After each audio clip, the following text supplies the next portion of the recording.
Hello tout le monde, on espère que ça joue et on est très content de vous retrouver pour cette nouvelle vidéo. Et dans cette vidéo, on voulait, Jonas et moi, essayer de vous résumer en 5 points les raisons qui font qu'éventuellement un achat d'une nouvelle montre pourront s'avérer être un regret. Le sujet qui concerne les erreurs qu'une collectionneuse ou qu'un collectionneur pourrait faire en achetant sa nouvelle montre, on l'a souvent évoqué dans de nombreuses vidéos. On profite justement de cette nouvelle vidéo pour une fois pour toutes vous dire ce qu'on pense et résumer ça en quelques points. Mais avant de rentrer dans le vif du sujet, on le fait pas souvent à ce moment-là de la vidéo, mais on avait envie de vous demander de vous abonner si vous avez envie de continuer à voir du contenu horloger tel qu'on peut le faire, parce que c'est cool et nous on est content de partager avec vous tout ça. Lâchez un pouce bleu parce que nous ça nous fait vraiment plaisir.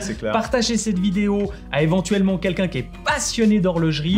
Et puis je crois que c'est le moment de rentrer dans le vif du sujet. Aujourd'hui, c'est très facile de se comparer aux autres, de voir son ami qui s'est acheté une nouvelle montre, de voir sur les réseaux sociaux que telle marque qu'on aime bien a sorti une nouvelle montre plus récente que la nôtre, etc., etc. Et justement, c'est tout naturel qu'on va arriver sur notre premier point, qu'il faut faire très attention à acheter une montre pour soi. À un moment donné, ça paraît évident, quand on achète une montre, c'est pour soi, c'est quand même nous qui allons débourser l'argent pour pouvoir se permettre de s'offrir cette nouvelle acquisition. On a une période, comme Alexis le disait justement, avec les réseaux sociaux, avec tout ça, où on est énormément influencé. Alors c'est bien d'être influencé.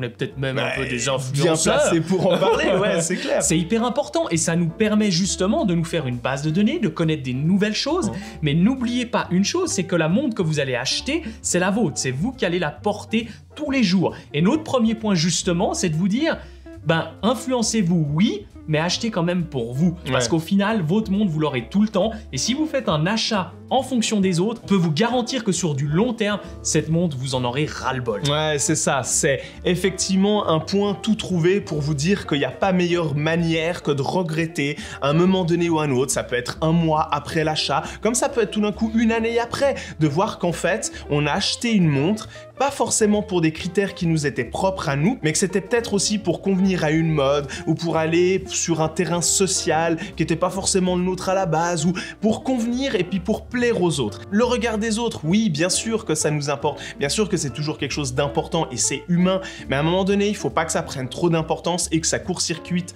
un choix que vous auriez pu faire autrement. Et c'est souvent justement en se comparant aux autres, en se laissant complètement embarquer dans ce délire de j'achète une montre pour faire plaisir aux autres, pour que les autres me remarquent, qu'on aurait tendance à arriver sur notre deuxième point, notre deuxième conseil du jour, c'est d'acheter une montre qui est pas du tout dans son budget. Et c'est là qu'on a envie de vous expliquer peut-être comment définir un budget selon nous. Ça peut paraître évident de se dire j'ai cette somme qui est de côté pour me faire un budget et m'acheter ma nouvelle montre, mais on peut aussi se dire où ça s'arrête, à quel moment je m'arrête, à quel moment je peux éventuellement emprunter de l'argent pour aller plus loin, ou me dire j'attends encore un peu, j'essaye de prendre un peu là-dessus, j'avais prévu de payer un truc depuis longtemps, mais je vais garder cet argent pour la montre puis je paierai ça plus tard.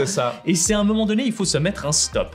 Et je pense que c'est là où c'est important de pas, comme on le dit très souvent, de ne pas péter une durite. Non, c'est ça. C'est très compliqué de, comme Jonas l'a dit, de se dire, tiens, à quel moment finalement je me dis, ok, j'ai cette somme et je l'assume. J'assume le fait de me dire que j'ai, par exemple, 1500 francs, 2000 francs à mettre dans une montre. Selon le caractère de tout à chacun et aussi pas mal en lien avec le premier point qu'on vous disait un peu plus tôt, aussi peut-être dans l'optique de se dire, ouais, mais bon, pour 1500 francs, j'ai telle montre, alors que, tiens, je rajouterais, je mettrais 3500 francs, j'aurais une montre qui serait tellement objectivement meilleure, etc. Alors qu'en soi, pas du tout forcément. Et qu'à un moment donné, l'objectif, c'est d'assumer votre budget et d'être conscient et de surtout pas vous mettre potentiellement dans des ennuis financiers qui, aussi étonnant que ça puisse être, peuvent arriver à beaucoup de gens. Oui, surtout en ce moment, on voit beaucoup de marques qui proposent des paiements échelonnés, des banques qui proposent des crédits. C'est extrêmement tentant de se dire je peux payer une somme en 20 fois, en 30 fois. Quand vous achetez une montre, n'oubliez pas que vous achetez un objet de plaisir. Et c'est surtout pas une nécessité. Et de se mettre sur un paiement échelonné, éventuellement un crédit, éventuellement emprunter quelque chose, ou même revendre quelque chose qu'on adorait pour se procurer un super bel objet tel qu'une montre, de notre point de vue, c'est une connerie. Et plus tard, vous allez le regretter. Donc, achetez-vous votre montre avec votre budget, c'est-à-dire la somme que vous avez en votre possession. Si vous avez envie d'attendre un petit peu parce que vous savez, vous pouvez mettre tous les mois de côté 400 francs, vous dites, tiens, j'ai envie de mettre un petit peu plus, à ce moment-là, attendez un petit peu, profitez de ce temps pour réfléchir, pour aller essayer d'autres choses, et s'il vous plaît, ne vous mettez pas dans la merde. Et c'est ce qui nous fait arriver à notre troisième point qui découle parfaitement du deuxième, c'est prenez votre temps. Nous, on le dira finalement jamais suffisamment. Exact. Prenez votre temps, allez essayer plusieurs montres, allez essayer plusieurs montres plusieurs fois, pas juste une fois. Et oui, malheureusement, on le sait que c'est pas toujours possible. On sait qu'il y a de plus en plus de micro-brands, de parfois des marques, comme c'est le cas par exemple Seiko à Genève, c'est compliqué d'aller les voir, alors que si vous êtes en France, ça l'est déjà beaucoup moins. Mais faites peut-être l'effort de prendre le train, de prendre votre voiture, de faire un voyage avec votre copine, votre copain ou un ami, et de vous dire, allez, là, on va dans telle ville, et puis je vais profiter d'aller essayer la montre. C'est hyper important, parce que c'est une des raisons aussi qui font qu'à un moment donné, quand vous aurez fini par acheter la montre en question, vous savez que cette montre-là, elle sera passée par tout un processus d'essai, de remise en question, de tiens, je vais me prendre en vidéo, je vais me prendre en photo pour voir ce que ça donne.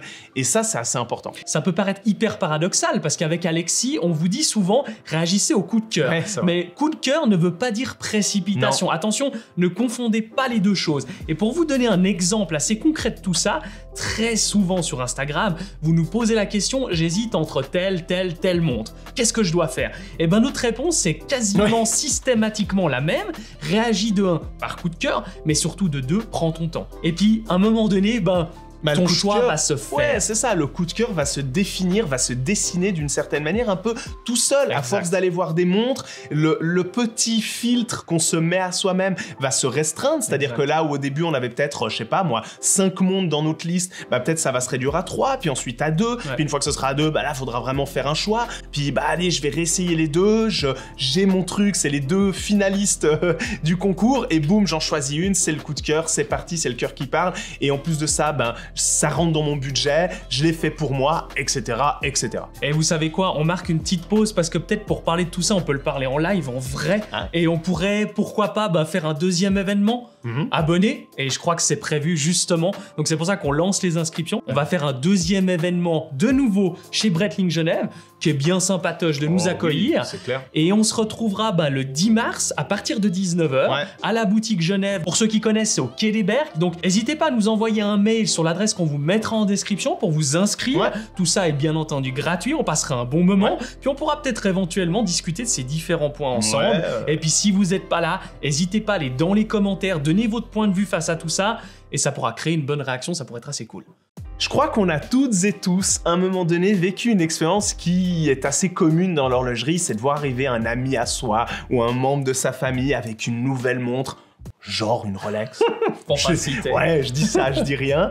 Il est tout fier de sa montre, à juste titre, elle est sublime, etc., etc. Et puis, bizarrement, on revoit cet ami 2 mois plus tard, et puis le mec nous dit « cette montre, je l'ai vendue. » Et pourquoi Pourquoi on sait tous pourquoi. On sait tous pourquoi. Parce qu'à un moment donné, quand on achète des montres, déjà de 1, pas pour soi, et ça revient à notre premier point. Les 3 premiers, peuvent valoir. Et souvent, ces personnes-là achètent une montre pour investir. Et quand on veut investir, c'est pas dans l'horlogerie qu'il faut le faire. Parce que sinon, c'est vraiment très con de notre point de vue. Et la personne en question va acheter sa montre, va essayer d'en faire le plus gaffe possible, donc c'est-à-dire raser les murs avec son poignet comme ça. La montre est un objet complètement de plaisir. Et si vous prenez pas du plaisir en portant votre montre parce que vous savez déjà à la base, au processus d'achat de montre, que cette montre-là ne va pas rester dans votre collection, c'est surtout ça le plus important. Autant l'assumer, l'acheter, vous la laissez dans la boîte, vous la portez jamais, vous ouvrez un coffre-fort soit chez vous, soit vous allez à la banque et vous la mettez dedans et vous la touchez plus. Exact. Et on entend aussi les personnes qui vous diront oui mais non, moi je veux acheter ma montre, c'est ma montre, je vais la garder, mais j'aime bien savoir que cette montre-là, si jamais je dois la revendre, etc., je ne perdrai pas d'argent, voire j'en m'en ferai un petit peu. Ouais, mais ça tient pas. Parce que déjà, il y a une chose qui est très simple. Une montre, même si on perd 50% de sa valeur neuve, ça reste quand même généralement une petite somme qu'on peut du coup se refaire. Et puis à la base, à un moment donné, on n'achète pas une montre pour se rassurer. Si vous vous dites ça, c'est que peut-être vous avez pas suffisamment fait attention aux 3 premiers points qu'on vous a listés avant. Cacher que ça perd beaucoup de son charme quand on achète une montre puis qu'on commence à parler de ce genre de choses. Ouais, c'est clair. On n'est pas dans la philosophie première de ce qu'est l'horlogerie, du compagnon de votre poignet qui vous accompagnera finalement dans toutes vos aventures de toute votre vie. Mais ça, vous le savez, on l'a déjà dit. Et le dernier conseil n'est pas forcément évident. Quand vous avez défini ces 4 premiers points, que vous avez votre budget, quand vous avez pu finalement l'essayer même plusieurs fois dans l'idéal, eh ben vient le moment de l'achat. Et c'est peut-être la dernière question qu'il faut se poser. Est-ce que la somme que j'ai prévue pour ma montre, c'est bon, je suis décidé, est en adéquation avec le mouvement, la complication que j'ai envie dans ma breloque. Aussi, le style, les matériaux, etc., etc. On a tous des rêves, on a tous des ambitions, on a tous des fantasmes horlogers. Pour certains, ça va être « Ah, moi, si je pouvais un jour, j'adorerais avoir un tourbillon dans ma collection. » Mais peut-être que le but, c'est pas de chercher à péter plus haut que son cul d'une certaine manière, à vouloir aller là où on ne peut malheureusement, en tout cas pour l'instant, ne pas aller. Peut-être qu'on pourra y aller dans 5 ans, dans 10 ans, etc. C'est tout le mal qu'on souhaite peut-être jamais. Nous, hein. On est conscient, par exemple, Alexis et moi, qui sommes passionnés par les complications horlogères, qu'un quantième perpétuel, ou voire même un tourbillon encore plus au-dessus, ça ne fera sûrement jamais partie de notre collection. À moins que... Mais on l'accepte. Et comme dit très souvent Alexis, c'est un petit peu son mantra, quand on regarde une montre, on peut aussi apprécier juste regarder cette montre, comme on peut regarder un tableau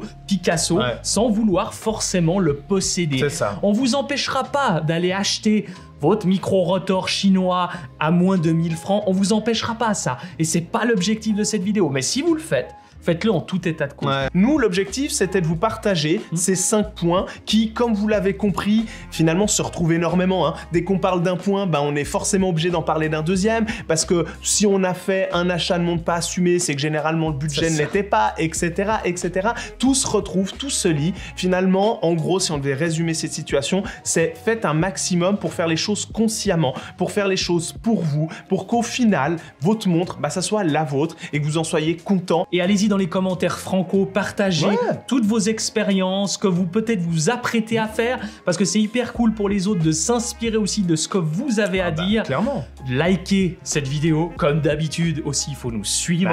On se retrouve sur une prochaine vidéo et peut-être même chez Breitling pendant l'événement du 10 mars. Et n'oubliez pas, d'ici là, soyez à l'heure.